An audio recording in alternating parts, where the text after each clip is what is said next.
Good morning student, good morning. Myself Kailash चोटिया।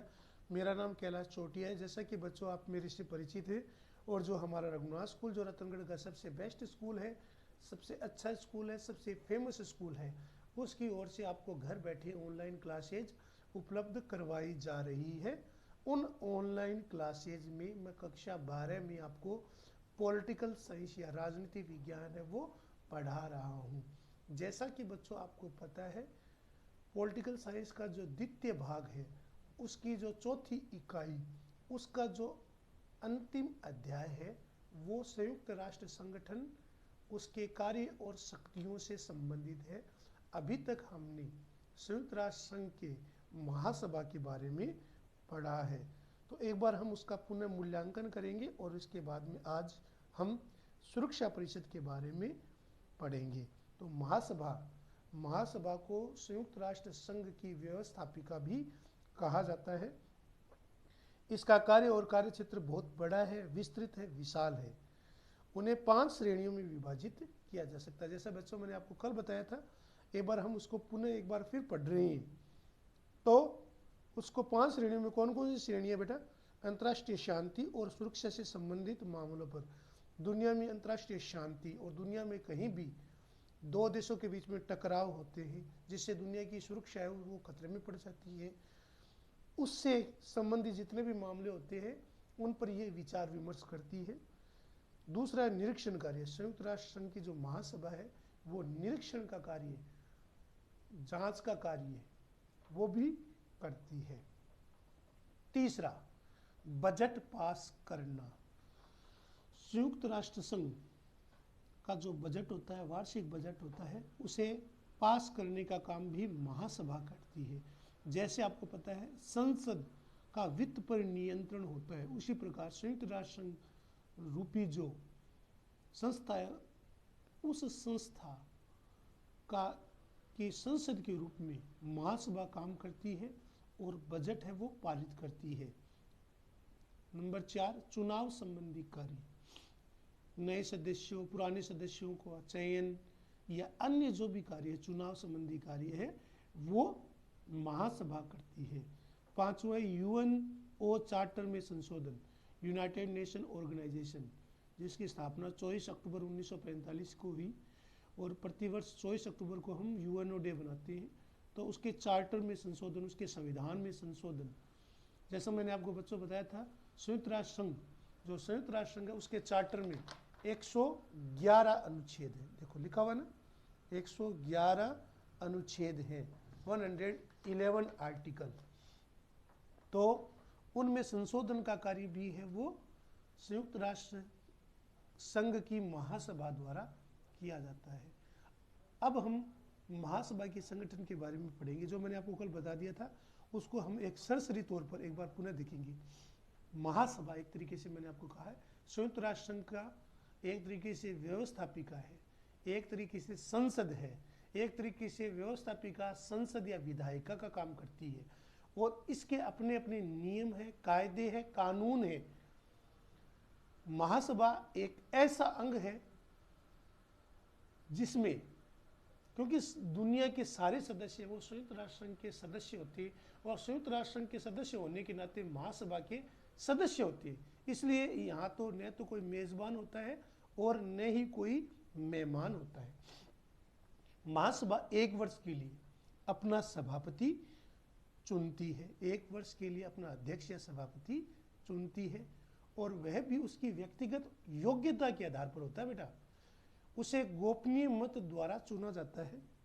संयुक्त राष्ट्र संघ या महासभा में जो सदस्य देश है उनके द्वारा ही सभापति या अध्यक्ष का चुनाव है वो गोपनीय तरीके से या गुप्त रूप से होता है। बेल्जियम के मिस्टर पाल स्पूक थे, वो महासभा के प्रथम सभापति थे। उन्होंने 10 जनवरी 1946 को महासभा की प्रथम बैठक की अध्यक्षता की थी। जैसा मैंने आपको बताया था बेटा, कल भी बताया था, सामान्यतः जो सभापति या अध्यक्ष होता है बेटा वो छोटे देशों से होता है और इसकी सहायता के लिए महासभा के 17 उपाध्यक्ष भी होते हैं जो विभिन्न क्षेत्रों का प्रतिनिधित्व करते हैं। तो 17 उपाध्यक्ष हो गए और इसकी 7 स्थायी समितियां होती है। उन समितियों के सभापतियों को मिलाकर एक महासमिति बनती है। अब हम पढ़ेंगे आज का जो हमारा टॉपिक है महासभा के सत्र। महासभा जैसे मैंने आपको बताया है, जैसे हमारे देश में संसद के सत्र होते हैं, वैसे ही क्योंकि संयुक्त राष्ट्र संघ है उसकी संसद है वो महासभा है, उसके भी सत्र होते हैं। तो महासभा के सत्र, महासभा के सत्र बेटा कैसे होते हैं? महासभा के सत्र, महासभा की बैठक प्रतिवर्ष सितंबर के महीने में, सितंबर के जो तीसरे मंगलवार को उसको नियमित रूप से होती है। महासभा के सत्र, महासभा की बैठक सितंबर महीने, हर वर्ष सितंबर महीने के तीसरे मंगलवार को नियमित रूप से होती है। नियमित रूप से महासभा की बैठक है वो सितंबर के तीसरे मंगलवार को हमेशा होती है। सुरक्षा परिषद के महासभा या संयुक्त राष्ट्र के बहुमत सदस्यों की प्रार्थना पर इसका विशेष सत्र भी बुलाया जा सकता है। सुरक्षा परिषद यदि महासभा से या बहुमत सदस्यों की प्रार्थना पर, यानी बहुमत आधे से अधिक मत, उनकी प्रार्थना पर यदि कोई विशेष कार्य आ जाए, यदि कोई विशेष भौगोलिक स्थितियां या कोई वैश्विक परिस्थितियां पैदा हो जाए तो इसका विशेष सत्र भी बुलाया जा सकता है। महासभा का सभापति 1 वर्ष के लिए चुना जाता है। महासभा का जो सभापति आपको बता दिया था, महासभा का सभापति 1 वर्ष के लिए होता है। 1 वर्ष के लिए चुना जाता है, 1 वर्ष के लिए चुना जाता है। तो महासभा का सभापति, महासभा का सभापति है वो 1 वर्ष के लिए ही चुना जाता है। लेकिन यदि विशेष सत्र बुलाया जाता है तो फिर वह हर सत्र के लिए अपना अध्यक्ष चुनती है। उसमें सभापति है, उसकी भूमिका नहीं होती। और जो विशेष सत्र बुलाया जाता है उस विशेष सत्र के लिए, उस सत्र विशेष के लिए अपना अध्यक्ष भी चुना जाता है। सन 1950 में स्थापित एक विशेष प्रक्रिया के अंतर्गत यदि सुरक्षा परिषद में वीटो के प्रयोग से शांति की पुनः स्थापना में रुकावट होती है, सुरक्षा परिषद या सिक्योरिटी काउंसिल अपने वीटो पावर, जिसे हम निषेधाधिकार की शक्ति कहते हैं, यानी यदि संयुक्त राष्ट्र संघ की सुरक्षा परिषद में 5 स्थायी सदस्य हैं, यदि कोई एक भी सदस्य, 5 स्थायी सदस्य हैं, 5 है वो स्थायी सदस्य हैं, स्थायी सदस्य, यदि एक सदस्य भी किसी प्रस्ताव के विरुद्ध में मतदान करता है तो वह प्रस्ताव है वो गिर जाता है, वह प्रस्ताव है वो पारित नहीं माना जाता है, प्रस्ताव है वो गिर जाता है। तो 5 स्थायी सदस्य आपको पता है, अमेरिका, ब्रिटेन, फ्रांस, चीन और रूस। यदि 5 में से कोई भी एक सदस्य प्रस्ताव के विरुद्ध में होता है तो वो प्रस्ताव है वो गिर जाता है, जिसे हम वीटो पावर कहते हैं। क्या कहते हैं? वीटो पावर, वीटो की शक्ति, वीटो पावर कहते हैं, या इसे निषेधाधिकार की शक्ति कहते हैं। वीटो पावर या निषेधाधिकार की शक्ति, वीटो पावर या निषेधाधिकार की शक्ति। लेकिन यदि सुरक्षा परिषद में वीटो का प्रयोग से शांति स्थापित करने में रुकावट होती है तो विदिन 24 आवर, 24 घंटे के अंदर अंदर, 24 घंटे के अंदर अंदर महासभा की विशेष बैठक, महासभा की बैठक है वो बुलाई जा सकती है। महासभा की बैठक है वो बुलाई जा सकती है, बैठक बुलाई जा सकती है। यदि कोई विशेष परिस्थितियां आ जाए जिसके कारण सुरक्षा परिषद है वो वीटो के प्रयोग से भी यदि दुनिया में शांति स्थापित नहीं हो रही है, शांति स्थापित करने में रुकावट पैदा हो रही है, तो विदिन 24 आवर, 24 घंटे के अंदर अंदर महासभा की बैठक है वो बुलाई जा सकती है। और विश्व शांति के लिए उपयुक्त निर्णय लिए जा सकते हैं, जिसे सुरक्षा परिषद भी मानने के लिए बाध्य होता है। तो महासभा विश्व शांति के लिए निर्णय ले सकती है और उस निर्णय को स्वीकार करना सुरक्षा परिषद के लिए भी जरूरी होता है। जैसा मैंने आपको बताया है, यदि दुनिया में अशांति हो और सुरक्षा परिषद के जो स्थायी सदस्य उन्होंने वीटो पावर कर दिया है, जिसके कारण शांति स्थापित करने में रुकावट पैदा हो गई हो, तो 24 घंटे के अंदर अंदर विदिन ए 24 आवर महासभा की विशेष बैठक है वो आहूत की जा सकती है, बुलाई जा सकती है, जो विश्व शांति के लिए उपयुक्त कदम है या निर्णय है वो ले सकती है और जिसे सुरक्षा परिषद को हर हालत में मानना ही होता है। अब हम महासभा का मूल्यांकन देखेंगे। महासभा का मूल्यांकन, महासभा की भूमिका का मूल्यांकन करते समय स्टोर्क ने क्या कहा था, विद्वान है स्टोर्क, उन्होंने कहा था कि अंतर्राष्ट्रीय शांति और सुरक्षा के प्रश्न पर महासभा व्यवहारिक रूप से मुख्य स्वरूप ग्रहण करने के योग्य हो गई है। यह सचमुच विलक्षण है। यह सचमुच क्या है, विलक्षण है। तो अंतर्राष्ट्रीय शांति और सुरक्षा बनाए रखना, उसके प्रश्न पर महासभा है, उसने अपना व्यवहारिक रूप धारण कर लिया है, उसके योग्य हो गई है। ये अपने आप में, स्टोर्क ने कहा है कि अपने आप में विलक्षण बात है। महासभा है वो दुनिया में शांति स्थापित करने, दुनिया की सुरक्षा की चिंता करने, इस प्रश्न पर महासभा है वो योग्य हो गई है, उसने अपना स्वरूप ग्रहण कर लिया है। ये अपने आप में अनोखी बात है। सन 1950 में पारित शांति के लिए संगठन का प्रस्ताव को अपनाने के बाद, शांति के लिए संगठन के प्रस्ताव को अपनाने के बाद महासभा की शक्तियां एवं भूमिका में आश्चर्यजनक परिवर्तन आया है। सन 1950 में पारित शांति के लिए संगठन के प्रस्ताव को अपनाने के बाद, शांति के लिए संगठन के प्रस्ताव को अपनाने के बाद महासभा की शक्तियां और उसकी भूमिका में परिवर्तन देखने को मिला है। इसकी शक्तियों में वृद्धि हुई है। इस प्रस्ताव से क्या हुआ है, इस प्रस्ताव ने महासभा को क्या बना दिया है, संयुक्त राष्ट्र संघ की सामूहिक सुरक्षा का संरक्षक, संयुक्त राष्ट्र की सामूहिक सुरक्षा का, दुनिया की सामूहिक सुरक्षा का संरक्षक बना दिया है। तो महासभा है वो एक तरीके से संयुक्त राष्ट्र संघ की जो सामूहिक सुरक्षा का है वो एक तरीके से संरक्षक की भूमिका है वो निभा रही है। सामूहिक सुरक्षा का संरक्षक बन गई है। तो सामूहिक सुरक्षा का संरक्षक है वो महासभा है वो बन गई है।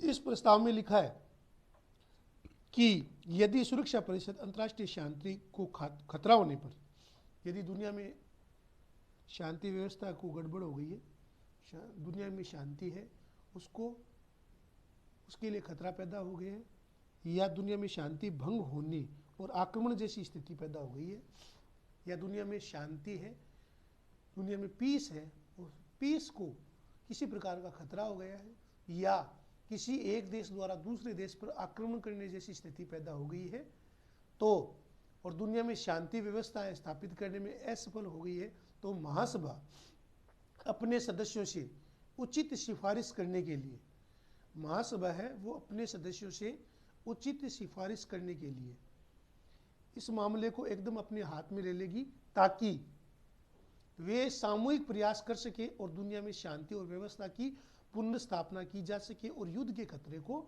टाला जा सके, ताकि सामूहिक प्रयास किए जा सके। इस प्रकार शांति के लिए संगठित प्रस्ताव के परिणाम स्वरूप महासभा की स्थिति है वो अत्यंत मजबूत हो गई। इस प्रकार हम कह सकते हैं महासभा की स्थिति है वो शांति के लिए प्रस्ताव के कारण, शांति के लिए प्रस्ताव के कारण महासभा की स्थिति है वो सुदृढ़ हो गई, मजबूत हो गई है। परंतु यह केवल सिद्धांत के रूप में दिखाई देता है, यह केवल सिद्धांतिक चीज दिखाई देती है। वास्तविक व्यवहार में महासभा की शांति के लिए संगठित प्रस्ताव के अंतर्गत कार्य करने के लिए शांति के लिए संगठित प्रस्ताव है वो पारित तो कर देती है, लेकिन शांति के लिए संगठित प्रस्ताव में इसके कारण महासभा की शक्ति तो हमें पता है कि बहुत मजबूत हुई है, लेकिन शांति के लिए संगठित प्रस्ताव को पारित करने के लिए 2/3 बहुमत वो बहुत मुश्किल से पारित होता है। लेकिन 2/3 बहुमत की जब हम बात करते हैं, लेकिन निश्चित ही शांति के लिए संगठित प्रस्ताव के द्वारा महासभा की शक्ति में अभूतपूर्व वृद्धि जरूर हुई है। महासभा की स्थिति है वो अत्यंत मजबूत हुई है, एक असाधारण दर्जा अवश्य उसे मिल गया है। तो जैसा मैंने आपको बताया कि 2/3 बहुमत मिलना तो बहुत मुश्किल है, लेकिन जब अंतर्राष्ट्रीय शांति को खतरा पैदा हो, शांति व्यवस्था बनाए रखने में कठिनाई हो, दुनिया में आक्रमण जैसी स्थिति हो, तो शांति के लिए संगठित प्रस्ताव के अंतर्गत 2/3 बहुमत है वो पारित हो जाता है। लेकिन हम कह सकते हैं कि महासभा की इस शक्ति से उसे एक असाधारण दर्जा जरूर मिला है, असाधारण दर्जा है वो जरूर मिला है। अब हम सुरक्षा परिषद के बारे में, जो संयुक्त राष्ट्र संघ का सबसे महत्वपूर्ण अंग है। संयुक्त राष्ट्र संघ का सबसे महत्वपूर्ण अंग कौन सा है? सुरक्षा परिषद, जिसे हम सिक्योरिटी काउंसिल कहते हैं। सुरक्षा परिषद संयुक्त राष्ट्र संघ का सबसे शक्तिशाली, सबसे मजबूत अंग है। संयुक्त राष्ट्र संघ में या यूएनओ में जो सुरक्षा परिषद है वो संयुक्त राष्ट्र संघ का सबसे ताकतवर, सबसे मजबूत अंग है। सुरक्षा परिषद संयुक्त राष्ट्र संघ की एक तरीके से हम कार्यपालिका कह सकते हैं। सुरक्षा परिषद एक तरीके से संयुक्त राष्ट्र संघ की कार्यपालिका है। तो जो सुरक्षा परिषद है बेटा, सुरक्षा परिषद संयुक्त राष्ट्र संघ की कार्यपालिका का काम करती है, यूएनओ की कार्यपालिका है, यानी सारी ताकत इसी के पास है, कार्यपालिका है। एक तरीके से सुरक्षा परिषद यूएनओ की कार्यपालिका है, यूएनओ की एक तरीके से कार्यपालिका की भूमिका है वो अदा करती है। इसके कंधे पर दुनिया में अंतर्राष्ट्रीय शांति व्यवस्था, सुरक्षा बनाए रखने की महत्वपूर्ण जिम्मेदारी है। सुरक्षा परिषद पर ही दुनिया में संयुक्त राष्ट्र संघ की सफलता और असफलता का अंतिम उत्तरदायित्व होता है। संयुक्त राष्ट्र संघ यूएनओ की, तो यूएनओ की सफलता और असफलता, सफलता एवं असफलता, असफलता की संपूर्ण जिम्मेदारी, संपूर्ण जिम्मेदारी है वो सुरक्षा परिषद के पास होती है।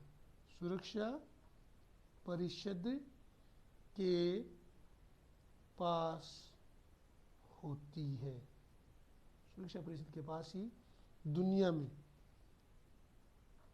शांति व्यवस्था बनाए रखने की जिम्मेदारी होती है। यूएनओ की सफलता, यूएनओ सफल होगा या असफल होगा, यूएनओ की या संयुक्त राष्ट्र संघ है वो कितना बेहतर ढंग से काम कर पाएगा, उसका प्रभाव कितना बढ़ेगा, ये सब की सब सिक्योरिटी काउंसिल या सुरक्षा परिषद पर ही निर्भर करता है। क्योंकि जैसा मैंने आपको बताया है, सुरक्षा परिषद ही जो महासभा होती है, जो महासभा जिसे हम व्यवस्थापिका कहते हैं, उसके द्वारा जो लिए गए निर्णय होते हैं उनको लागू करने से संबंधित कार्य करती है। यदि महासभा निर्देशी अंग है, निर्देश देता है, तो सुरक्षा परिषद संयुक्त राष्ट्र का निर्णय लेने वाला विभाग है। तो यूएनओ की सफलता और असफलता की जिम्मेदारी, संपूर्ण जिम्मेदारी सुरक्षा परिषद के पास होती है। यदि महासभा एक तरीके से हम व्यवस्थापिका कहें तो सुरक्षा परिषद एक तरीके से संयुक्त राष्ट्र संघ की कार्यपालिका है, यानी जो महासभा निर्णय लेती है, सुरक्षा परिषद उन निर्णयों को लागू करती है। जे मेगोन ने ठीक कहा है कि अंतर्राष्ट्रीय युद्ध को रोकने के लिए न तो सारे विश्व में और न ही इतिहास में कभी इस तरह का शक्तिशाली अंग मिलता है। दुनिया में अंतर्राष्ट्रीय युद्ध को रोकने, अंतर्राष्ट्रीय शांति बनाए रखने, शांति को खतरा पैदा होने की स्थिति में सुरक्षा परिषद की जो भूमिका है वो, और सुरक्षा परिषद के रूप में एक अंतर्राष्ट्रीय संगठन है, ऐसा अंग इतिहास में न तो कभी बना और न ही कभी बनेगा। तो अंतर्राष्ट्रीय युद्ध, दुनिया में अंतर्राष्ट्रीय युद्ध न हो जाए, दुनिया विभाजित न हो जाए और तीसरे विश्व युद्ध की संभावना न हो जाए, तो विश्व को युद्ध की विभीषिका से बचाने के लिए और पूरी दुनिया में शायद ही कोई ऐसा शक्तिशाली अंग है जैसा कि सुरक्षा परिषद है। बाद के वर्षों में यानी 1945 के बाद अनेक बार सुरक्षा परिषद, जिसे हम सिक्योरिटी काउंसिल कहते हैं, जो एक तरीके से यूएनओ की कार्यपालिका है, उसने अपनी उपयोगिता को बार बार सिद्ध किया है, उसने अपनी उपयोगिता को बार बार प्रमाणित किया है। तो संयुक्त राष्ट्र में जो सुरक्षा परिषद है उसके 15 सदस्य होते हैं। जैसे मैंने आपको बताया है, सुरक्षा परिषद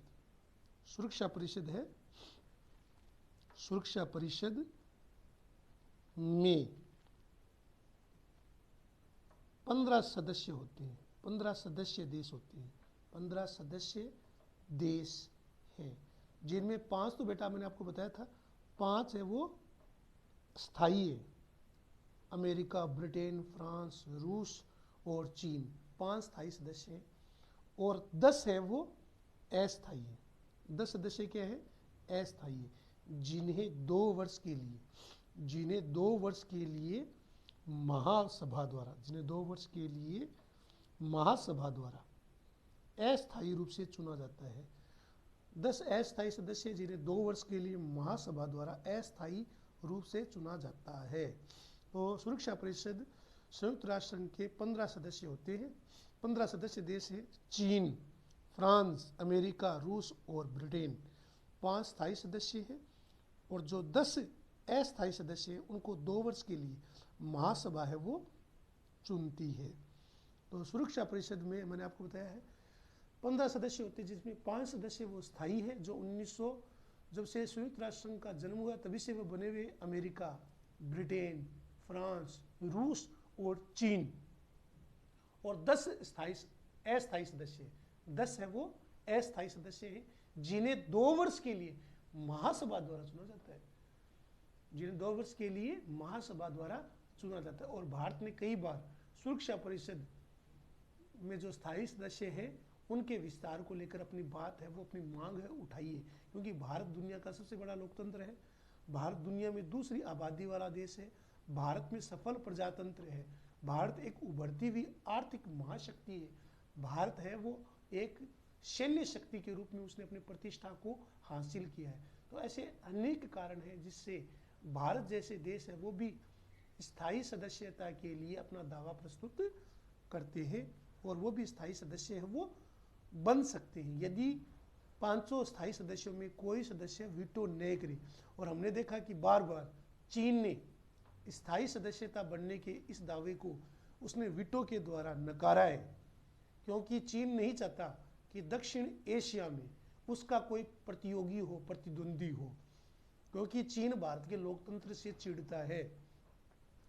सुरक्षा परिषद में संयुक्त राष्ट्र के 15 स्थायी सदस्य हैं, 15 सदस्य होते हैं, 5 स्थायी और 10 अस्थायी। तो 15 सदस्य, 5 स्थायी है बेटा और 10 अस्थायी है। स्थायी कौन कौन से? चीन, फ्रांस, अमेरिका, रूस और इंग्लैंड, ये 5 स्थायी सदस्य हैं, जबकि 10 है वो महासभा के द्वारा अस्थायी रूप से 2 वर्ष के लिए चुने जाती हैं। तो बेटा आज मैंने जो आपको पढ़ाया है इसको आपको लिखना है, याद करना बेटा, ये आपका होमवर्क है। धन्यवाद।